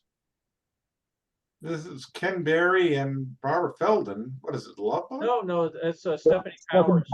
Stephanie and Helen Hayes, right? And Helen Hayes, yeah. Yeah, Helen Hayes. Stephanie Powell. Is that Ken Berry? Yep, that's Ken Berry. Okay. Captain Parmenter himself. Boy, she looks like Barbara Feldon. Yeah. No, not at all. Oh, she looks like 99 to me. Oh, no, totally different. Yeah. That's so stupid. I can remember late 70s, my family went to see the Boatniks. And drive-in. Oh, yeah, sure. And on alternate nights, this drive-in would alternate between Disney family movies and, shall we say, more adult fare. And so we went to see the Boatniks, and the preview reel started up, and they pulled the wrong preview reel. So we're waiting for a Disney movie, and suddenly very non-Disney things were happening on the screen in front of us. Oh, no. My father, I've never seen him move so fast. He jumped out of the car and ran for the projection booth. And I don't know what he told the projectionist, but boy, that thing came down quick. But my mom, we were in the back of the station wagon, so my mom told us not to look. So we turned around, but what she didn't realize was station wagons had a big glass window in the back that reflected the screen perfectly. So I got to see everything just in reverse. You sure your dad wasn't running back to ask when tickets went on sale? I'm sorry. The Boatniks, again, the Disney movies back in those periods had some strange stuff, but there was a great thing in there. Wally Cox had a boat, and again, Wally Cox, a tiny little shrimp of a guy, his boat's full of all these gorgeous women, and they're all partying and everything. And they tell Robert Morse that they're taking the boat out for the annual turn, and they're towing it out. and then turning around so it weathers evenly. And he says, well, why are they towing it? He said he had the motors taken out to put in a wine cellar. Oh, God, I forgot It's that. just funny, the things that stick with you for all these years, you know? So, but yeah, so again, great fun with the scanner. We got to see a whole bunch of different years and went to a whole bunch of different places. And I keep looking at all the stuff that keeps coming in the door, and oh, there's more movies that come in, and but it's fun. Like I said, I go back and I look at brief footage of Fort Ticonderoga, and it reminds me of all my trips up there and stuff. So, anybody see anything that was memory jogger for them besides Carol and the flying saucers? Just to let you know, that opening scene, I believe, in that first film was a 59 Ford Fairlane Okay. rear end. And so that could have been as early as, September, October 58, probably, but definitely not 1957. Okay. Yeah, like I said, sometimes it's really tough. Some of the films, if they're Kodak films, they generally have a date code on it. If there are others like ACPA and that sort of thing, there's nothing on there, so you're just totally guessing like that. But then you end up with a movie again was bought in whatever year and shot in whatever year. For a while, Kodak was really nice. They printed on the leader, the edge of it, not the leader, but they would say processed by Kodak, August 8, like 8/64. So well, let's see. There was some things in chat. I just saw one pop up. Second chat. Okay. Yeah, Darren. Some people seem to enjoy complaining. Yeah, it's one of those things where you try to make everybody happy, and then poor Carol has to listen to me when I read the reviews and say, "What are they talking about?" So Emmett Kelly Jr. Oh, is there your first autograph too? Right. Helen Hayes, the Snoop sisters. That was kind of cute. I remember they did that. They were detectives solving everything. So, but yeah, it's great fun. And I think I will probably have some more movies for next week, unless I win the lottery, which should probably not happen because I haven't been buying any tickets. So I don't think we have any birthdays of anybody in the group, and hopefully no weather. And then for the next 2.5 days, I will be trying to pick all the pictures for the 33, 34 Chicago World's Fair and explain what a World's Fair was. And where's Chicago? Speaking of Helen Hayes, I don't know if you all remember, she was in Airport with Burt Lancaster, Yeah, where she was this woman that figured out how to fly for free. yeah. And so, yeah, they're trying to keep her captive, and meanwhile, at the end, she sneaks away on another free flight. There's a woman who keeps doing that, and every time she gets arrested for it, I keep thinking of Helen Hayes. Yeah. Yeah. Bill, I saw the link the other day when you had posted it, I guess on the World Fair site, for your talk last Tuesday, or this past Tuesday. And I went to it just to see, again, what it was and what the ticket prices were. But I really didn't look over it carefully. And when you were saying that, about some of the questions from the participants, one of, too long, too short, what's a World's Fair? Short of me going back to look at that link again, who was the target audience? I mean, who was sponsoring this for you to speak, and who was the target audience? And those people, what was their knowledge or lack of knowledge base of the subject that you were giving? Well, the group's a group called the Adventure Club. It's an online outfit. They approached me about a year ago that I want to start doing some talks to them. And I said, well, I don't know if anybody will pay for it because I give it away free every Saturday, but I've done a bunch of them for them, about 10 now. And they're a really nice organization to work for. And it's something, Beth, you might suggest to your son for some of his presentations. They started, obviously, the name the Adventure Club of New York. But that's why I said, I don't know if you're going to want something on Chicago or Disneyland or, yeah, because again, virtually they can do anything. Basically, they sell tickets online, and then they split the money pretty much 50-50 with you for the presenters. So it can turn out to be a good deal. And they advertise on their site and they have talks on all sorts of different things. I've gone to a couple of their odds and ends because when I first said I don't know what I'd be getting into here, they gave me a free pass to see a bunch of their stuff. And they'll have a talk on the Gilded Age mansions of New York. And then they'll do another one on something like the houses of Savannah, things like that. So I don't know if they have any particular target audience other than people who are interested in old stuff. I don't think that they've done anything that I can remember that's new stuff, like a cruise on the Disney cruise lines or anything like that. It all pretty much is history type of things. And again, they're nice people to work with. So if anybody is interested in doing a presentation with them, I can put you in touch. And again, to me, it's a little daunting because when you're doing the talk for an hour and 46 minutes, I only know that because I saw the exact timer. You're talking and you get no feedback, no reaction, and you're just talking to the camera, and then you get some comments or whatever at the end. But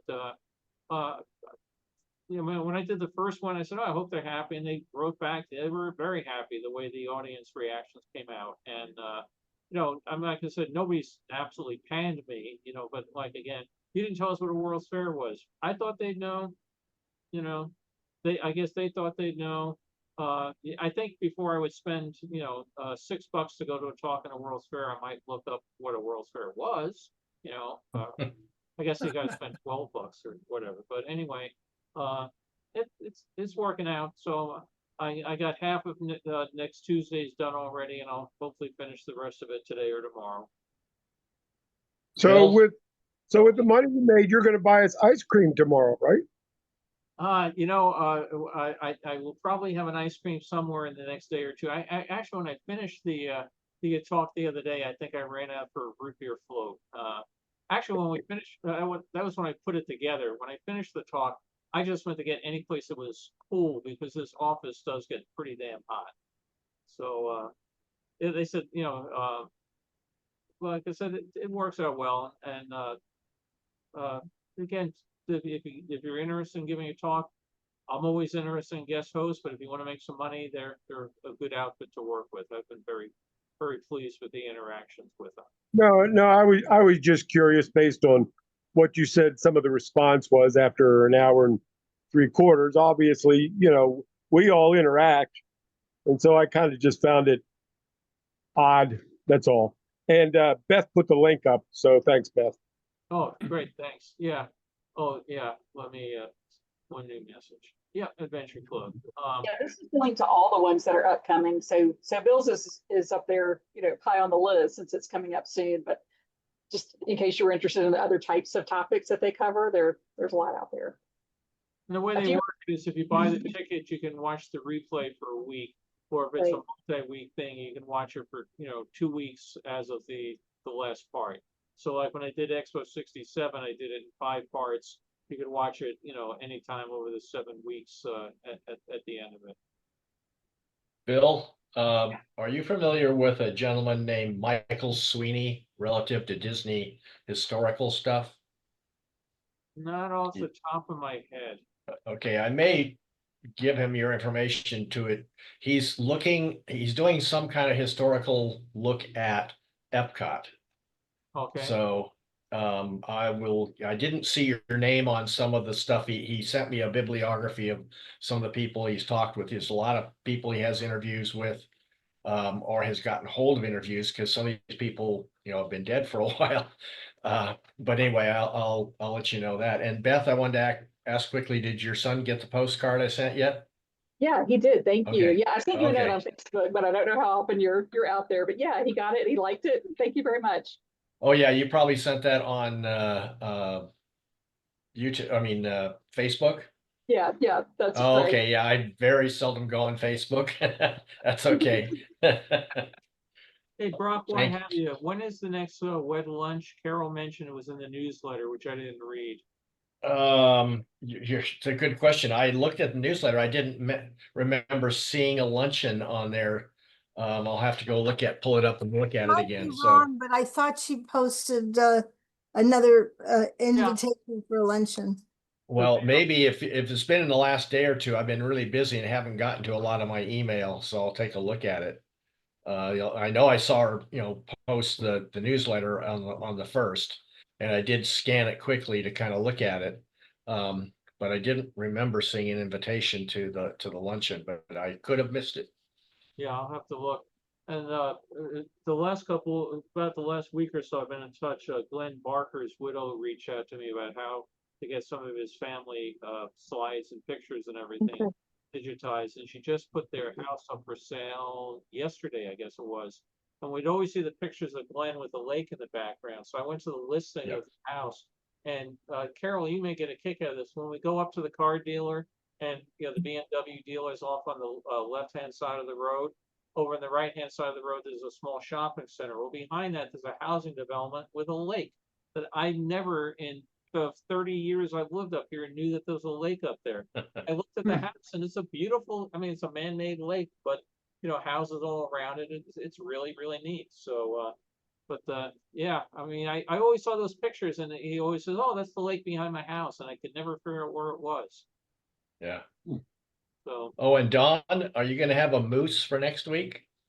I never thought I would get the bear. The bear actually turned up on the trail cams last week on July 5th.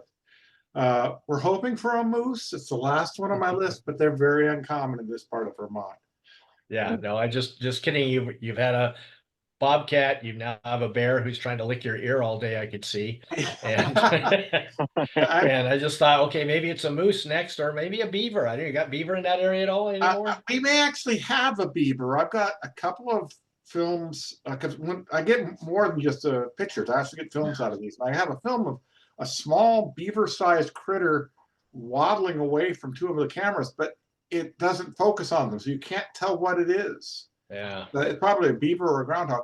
But yeah, we're hoping for a moose. I've got coyotes, bobcats, bear, foxes, just about anything in Vermont I've captured, but I do want the moose. But I was Mandy, when I went and checked the wet trail cams and then came back and put up on the screen, she can tell you I almost came out of my chair doing a little dance. I've got a bear.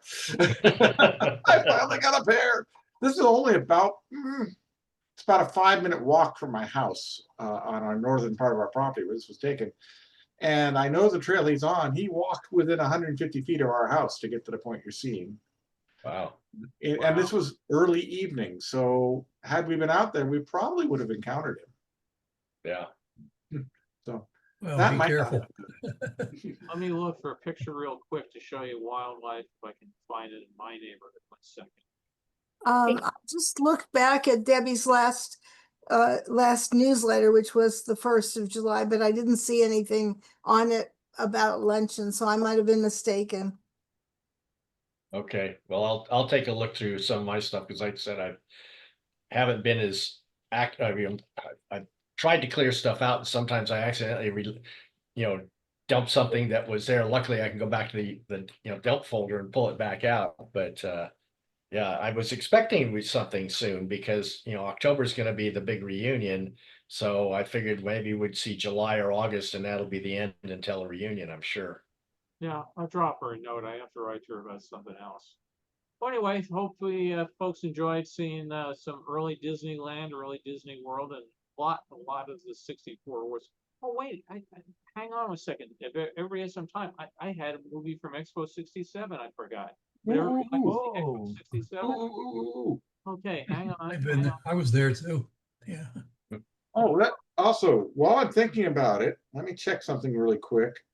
I got to look up a friend to get this. Somebody posted about a World's Fair I'd never heard about. A friend of mine does books for the blind, narrates, and she's reading a book about a World's Fair right now. 1 second. See if you guys have heard of this one. And why don't you get that ready, and I'll get going here with. Oh yeah, you get started, and I'll have it ready for you in a minute. Okay, so hang on. Let me go back to the movie here. I don't know how I forgot the Expo 67. Wow. All right, so this is a campground. You could go up to, you could rent a spot in a hotel, or go out to a campground and be all set to go visit Expo.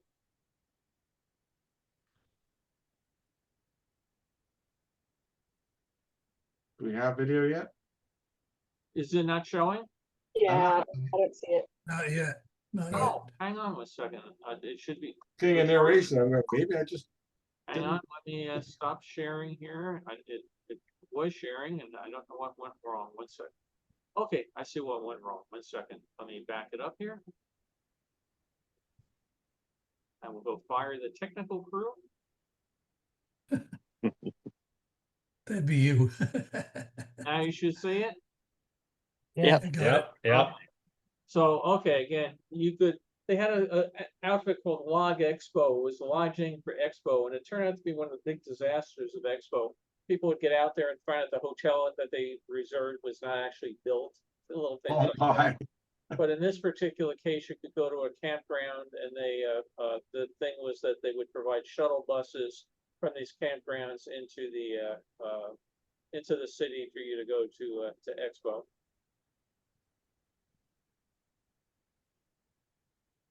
So we'll be at Expo. There we are.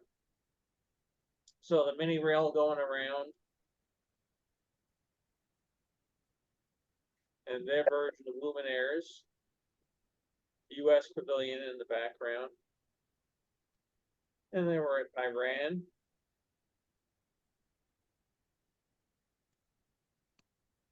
And China. This fair make any money unlike New York? Yeah, this fair did well. That's why when it ended, it was all supposed to be torn down. And the mayor of Montreal said, "Hey, all these buildings are already built. Why don't we keep them going?" And that's became Man in His World, which ran for about the next 15 years.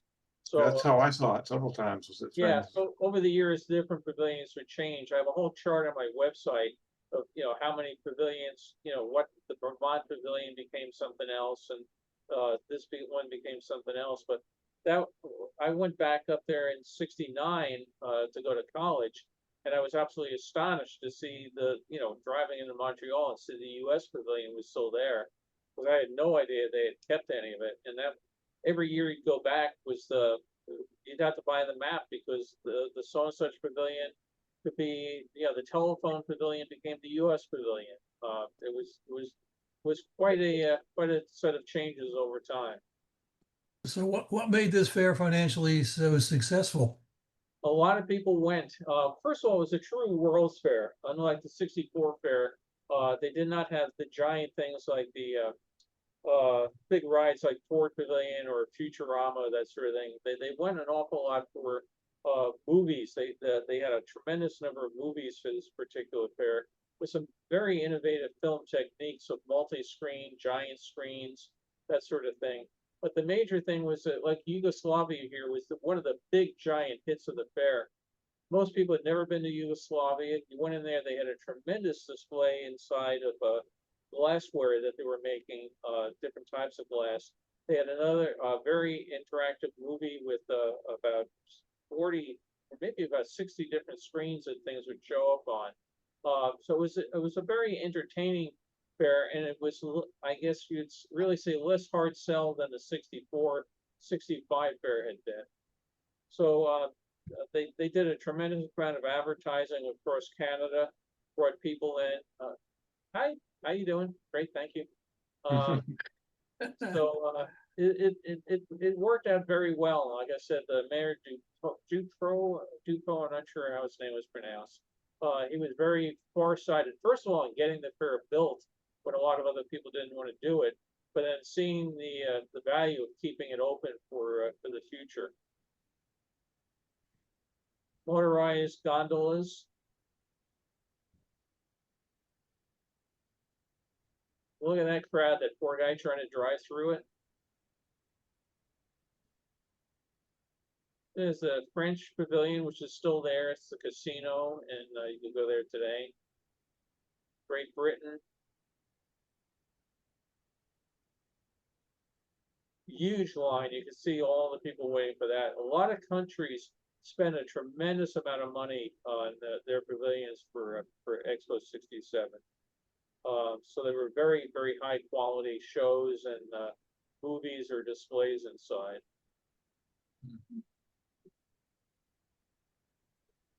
And had the two mini rail systems would take you around to, they were so popular for people getting on. They used to be just nonstop, get on it, ride it as long as you want. But then they finally said, we have to just say you get from point A to B and you have to get back off and pay to get on again, because otherwise people just didn't want to get off. There's the line for Czechoslovakia. They also had a very popular restaurant, but you can see how long the crowd is for this thing. So when you think about it, if the BIE had sanctioned New York as an official fair, you might have had more foreign participants and it might have been financially very well off. Could have been, yeah. But that was Robert Moses. He could have come up with some workaround, done something, but he went toe to toe, nuclear combat with them, and they refused to bow to him. Not a big man on compromise, Mr. Moses. No, I think that It word was more, was missing from his dictionary.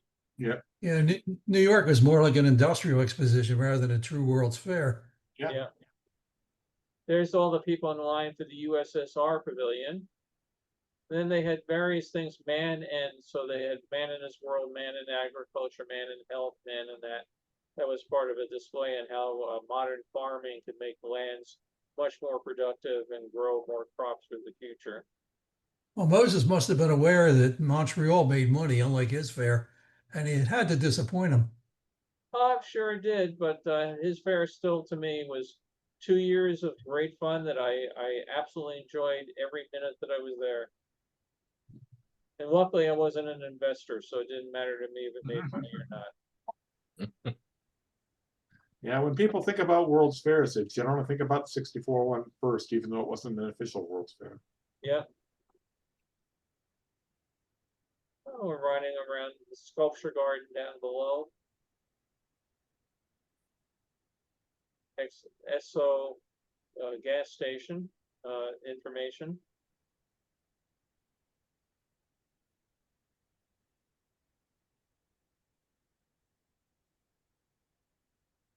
One of the outdoor seating areas of the restaurant.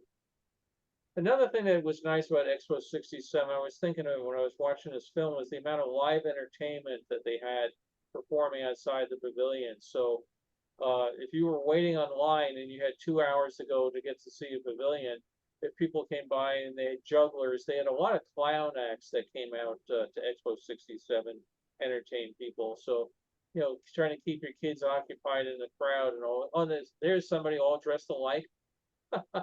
Yeah. And another yellow shirt. Yeah. That's him all grown up. Grown into plaid.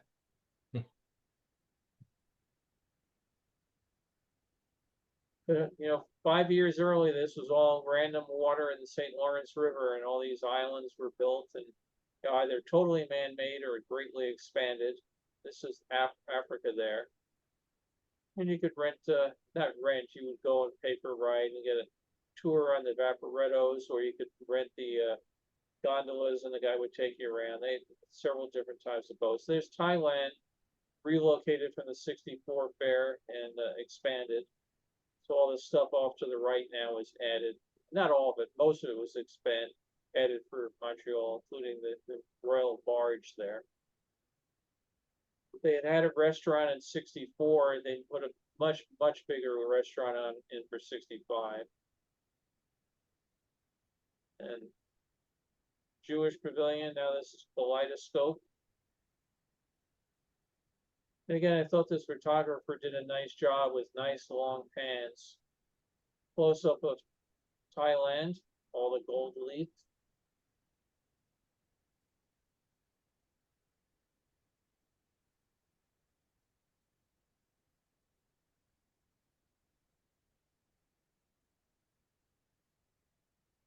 Inside Thailand.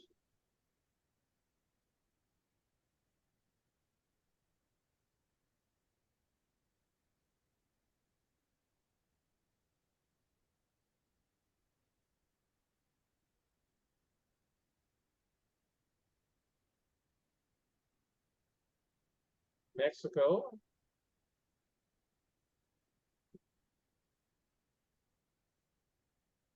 They had a jungle area that kids could go and visit animals and that.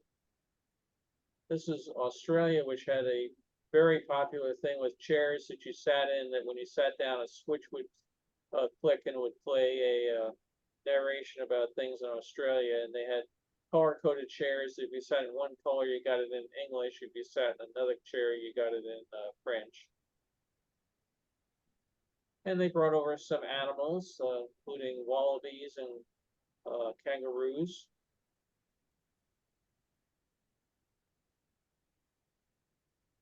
This was a house, that Chatelaine House was sponsored by a magazine that was trying to sell pre-designed plans for houses. And if you won that, you got the house or you got the money. Turned out the guy that won it was a teenager and he didn't want the house, so he took the money, but it also came with a car that was parked in the driveway. Ceylon.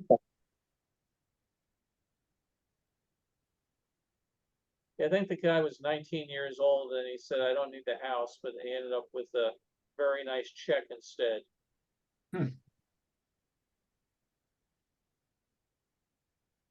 The house was taken down and moved to someplace else and it's still lived in today.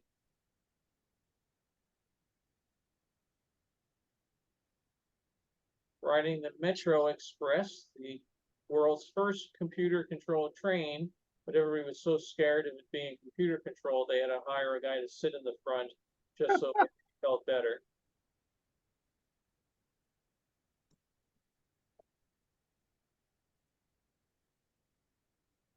This Habitat 67. Ah, yes. Still there today and very expensive and very upscale place to live in Montreal. If you are not a millionaire, you are not going to be living in Habitat.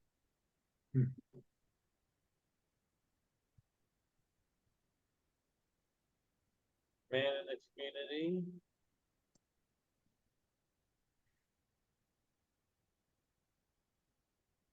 Some of these pavilions were basically trade organizations, things put together. They're coming off the Metro Express train now, going back to the main entrance. There it is coming in to the station.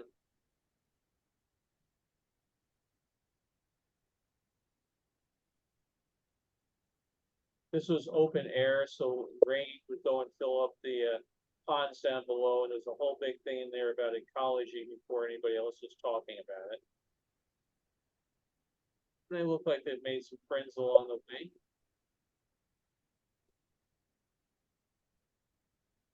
There's a nun. No, not a nun. Oh, Yeah, I think I have- it was. He's tired. Been waiting forever. Where's a clown? Come by and entertain us. We'll have lunch instead.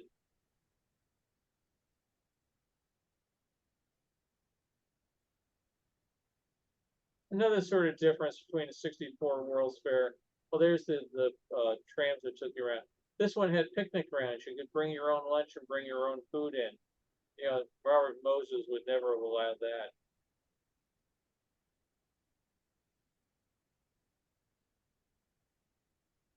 And this one, the leader broke and the film lost its tension. So let me just go to the rest of it real quick.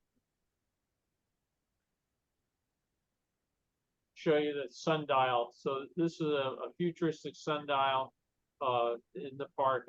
I don't know where it's gone. It's not there today, but they had put this up to you know, show how old technology like sundials and modern technology like World's Fairs can live together. So anyway, that's Expo 67. no, thank you. So see you folks next week. I hope the weather treats us all kindly. And now I'm gonna go have, let's see, it was a Coke, it was a beer, it was a pretzel, you know, a couple odds and ends. By the way, I found that the World's Fair that I was talking about was the Alaskan Yukon Pacific Exposition. Yes. Yep. I talked I've about never that in heard of my it. talk on, I talked about that in my talk on the stamps. Were you not there that week? I was. I don't remember that section. Sorry. Yeah, it was right before before Chicago, I believe, the one you're Yeah, doing. it was held in 1907. Yeah, 1907. Yeah. So I've Yeah, got one of the guys that went to that often, he went over and over and over again, became one of the big guys for why they did the 62 Seattle World's Fair. And, you know, he had obviously quite a few years in between, but he kept going back and, you know, lobbying the city, lobbying the city, lobbying the city. And that became one of the big drivers for getting the 62 fair done. Yeah, I had not heard of it before I put together that thing. And I did see some pictures of it, and there was some very big, I mean, it was a large build out thing, and I had not heard of it either prior to doing that, but that's the one with the stamp that had William Seward on the stamp because of okay. the Alaska connection. But yeah, that's Yeah, one of the lesser known ones though. There is a book on it. I'm gonna have to go get it. She's doing the narration. Will probably turn up on Amazon eventually. and Called part the of the Alaska News fair site Pacific is now, Expedition: A Timeline History. yeah, part of the fair site is now the University of Washington. Huh. Yeah. Yeah. Cool. Great. Well, I'm gonna run and see what the dogs have been barking at. I gotta go move that Christmas tree away from the front door. So see you next week. Thanks a million, Bill. Thanks, Bill. Thanks. Bye. Good seeing you. Bye. Okay, thank you, Bill. Thank you.